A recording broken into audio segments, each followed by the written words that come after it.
கோவை ஆர்எஸ்புரத்தில் 125 ஆண்டு கால பாரம்பரியம் கொண்ட டிபார்மல் ஜுவல்லர்ஸின் பிரீமியம் நகை பிராண்டான எலிவே டைமண்ட்ஸ் நிறுவனம் தனது முதல் பிளாக்ஷிப் ஷோரூமை திறந்துள்ளது. தமிழகத்தில் முதல் முறையாக கோவை ஆர்எஸ்புரத்தில் 125 ஆண்டு கால பாரம்பரியம் கொண்ட டிபார்மல் ஜுவல்லர்ஸின் பிரீமியம் நகை பிராண்டான எலிவே டைமண்ட்ஸ் நிறுவனம் தனது முதல் பிளாக்ஷிப் ஷோரூமை திறந்தது. இதனை ஹெல்த் ஃபேசக்ஸ் நிறுவனத்தின் நிறுவனர் ஸ்வாதி ரோஹித் சிறப்பு விருந்தினராக கலந்து கொண்டு ஷோரூமை திறந்து வைத்தார்.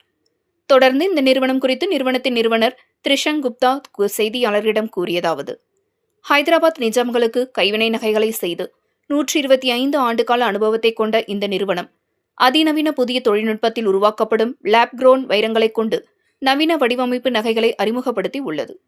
ஹைதராபாத்தில் வெற்றிகரமாக செயல்பட்டு வரும் இந்த நிறுவனம் வைர நகைகளுக்கான உயர்ந்த ரகத்தை கோவையில் தங்களது நிறுவனத்தில் காட்சிப்படுத்தியது.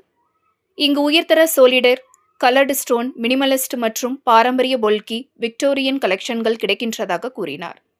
விற்பனை நிலையத்தை தாண்டி இந்த கோவை ஷோரூம் வைர நகைகளின் தனித்துவத்தை வாடிக்கையாளர்களுக்கு வழங்கும் என்றார்.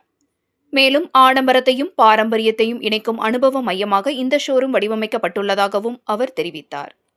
இத்திறப்பு விழா நிகழ்ச்சியில் எலிவா டைமண்ட்ஸ் நிறுவனத்தின் தலைமை நிர்வாக அதிகாரி பிரஜய் மங்கல்லால், சக்தி ஃபைனான்ஸ் சர்வீஸ் நிறுவனத்தின் நிர்வாக இயக்குநர் ஸ்ருதி பாலசுப்ரமணியம் மற்றும் சந்திரபிரகாஷ் பல்சான் உள்ளிட்ட பலர் கலந்து கொண்டனர் என்பது குறிப்பிடத்தக்கது.